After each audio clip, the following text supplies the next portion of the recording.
This is a sad day for the United States. These service members serve their country with pride, and they have been the victims of these shootings. We are conducting this as an act of domestic terrorism. It was over in 30 minutes, beginning when a man sprayed bullets at the glass doors of a military recruiting center at a Chattanooga, Tennessee strip mall.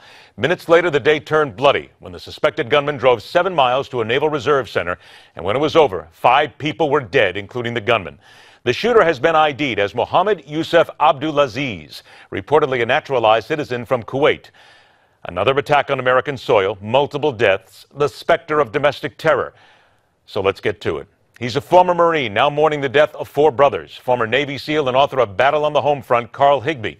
She is professor of police science in the Department of Law and Police Science at John Jay College of Criminal Justice in New York City. Dr. Maki Haberfeld, I want to thank you both for joining us here. And Carl, I want to begin with you first of all. 4 Marines are dead from a reserve center. They were unarmed and not allowed to carry their service weapons even while on duty. When you think about how people are hunting Americans these days and American members of the military, that's got to chafe at you. It incredibly chafes me. The issue is we need to realize that if one of these Marines had been armed, this would have been a very different outcome. Marines are well-trained, and they're some of the best-regarded gun people in America. Why would you not want to keep them armed? And this is a product of bureaucracy in the administration. Dr. Haberfeld, let's turn to domestic terror, because right away that's what everybody thinks immediately when something like this happens, and the FBI is looking into this, the government is going to look into this. But I want to get back to my main question. Are we doing enough to get 2 steps ahead of these potential killers? No, I don't think so. I don't think we are prepared. I don't think we have contingency plans.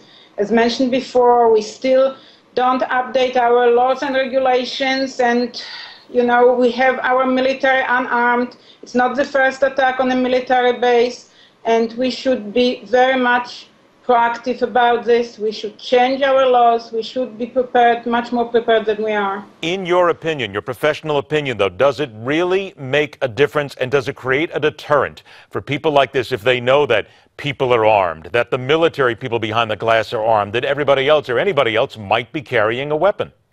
Well, absolutely, it makes a difference, because for terrorists, it's not about a specific target. They want to attack targets that are easy for them. So, of course, they're not going to go to a military base if they know that the military are armed. So it's not going to happen. Let me ask you, Carl, with regard to members of the military, because we talked about the fact that they were unarmed, but I've talked to a lot of military members around the world who say that they feel helpless many times, that they simply are not allowed to use their skills, their judgment, their training to be able to go after these people, not just overseas, but here in America as well. Would you agree with that? Absolutely, and this is a byproduct of the administration wanting to disarm Americans. And, you know, obviously troops weren't able to carry their weapons, their service weapons or personal weapons on bases under any recent president. But the fact is that should change, and I'd call on President Obama now to introduce legislation that changes that immediately. Let me ask you, Doctor, with regard to domestic terror, is there any doubt in your mind that that is what we are seeing here right now? There's a lot of discussion that this may have been pushed forward by an ISIS tweet earlier in the day.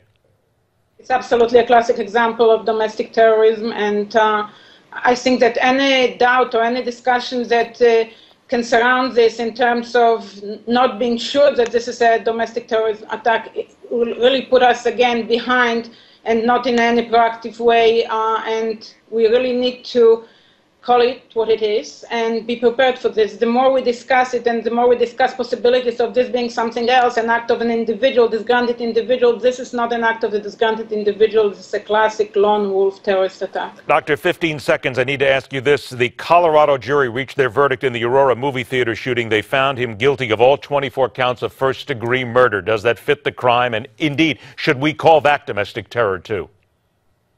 In my definition, yes, it's also a domestic act of terrorism, although, you know, it's motivated by something different than the acts that we've seen today. Terrorists are motivated by different ideologies, by different things that move them. So terrorism is not one thing fits all situation. definitely two different examples of domestic terrorism.